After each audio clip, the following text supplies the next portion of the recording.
L'Europe en 3 minutes, le podcast. Toute l'Europe vous propose de mieux saisir les enjeux et le fonctionnement de l'Union européenne en 3 minutes. Une série audio courte et sans jargon. Bonjour, je m'appelle Adrien Paluet et dans notre podcast du jour, je vous propose de faire un bilan de la présidence française du Conseil de l'Union européenne, autrement appelé PFUE. Entre le 1er janvier et le 30 juin 2022, la France a conduit les travaux du Conseil de l'UE, une première depuis 13 ans, chaque État membre assurant à tour de rôle la présidence tournante de l'institution. Rappelons que le Conseil de l'UE, qui réunit les ministres des États membres par domaine d'activité, est co-législateur avec le Parlement européen. La mission de la France était donc de faire émerger des compromis au niveau de l'UE. À cette occasion, Emmanuel Macron avait fixé un programme de travail ambitieux autour de 3 mots-clés, relance, puissance, appartenance. Un triptyque qui déterminait notamment les 3 sujets principaux que Paris voulait faire avancer, le climat, le numérique et le social. Mais cet agenda a rapidement été bousculé par le déclenchement de la guerre en Ukraine le 24 février. Certains sujets, comme la défense ou la question migratoire, ont donc pris une nouvelle importance dans la PFUE. Les 27 ont fait preuve de solidarité avec l'Ukraine en sanctionnant Moscou à 6 reprises avec des embargos sur le charbon, le gaz et le pétrole. Ils ont également acté les livraisons d'armes à Kiev via la Facilité européenne pour la paix.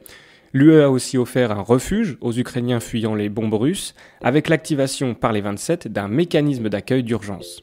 Enfin, ils ont accordé à l'Ukraine le statut de candidat à l'adhésion à l'UE le 23 juin dans un délai particulièrement rapide.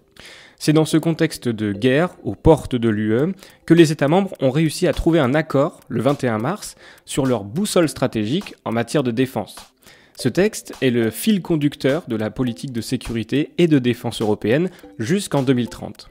L'invasion russe a aussi, de fait, poussé la question de l'énergie sur le devant de la scène. Pour contrer la dépendance énergétique de l'Union, surtout vis-à-vis de Moscou, le Conseil a ainsi adopté toute une série de mesures, comme le stockage du gaz, la baisse de la consommation ou encore l'augmentation du renouvelable. Une question étroitement liée à celle du climat. Là encore, la présidence française réussit à faire voter plusieurs textes en accord avec les objectifs climatiques de l'UE, c'est-à-dire réduire de 55% les émissions de gaz à effet de serre d'ici à 2030 par rapport au niveau de 1990. Ils ont ainsi acté la fin des voitures thermiques neuves d'ici à 2035 ou encore adopté la mise en place de la taxe carbone aux frontières.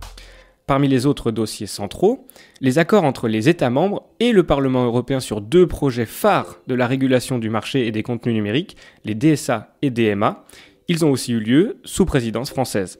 Sur le volet social, la directive sur les salaires minimums, également actée pendant la PFUE, est un pas vers la convergence des revenus de base dans l'UE.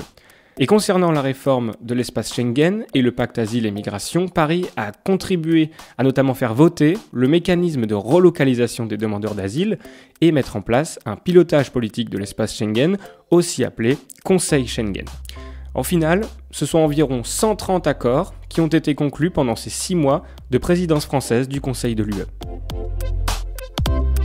Retrouvez l'Europe en 3 minutes, le podcast sur www.touteleurope.eu et sur votre plateforme d'écoute préférée. Partagez-le, commentez-le et à très vite pour un prochain épisode. L'Europe en 3 minutes, le podcast.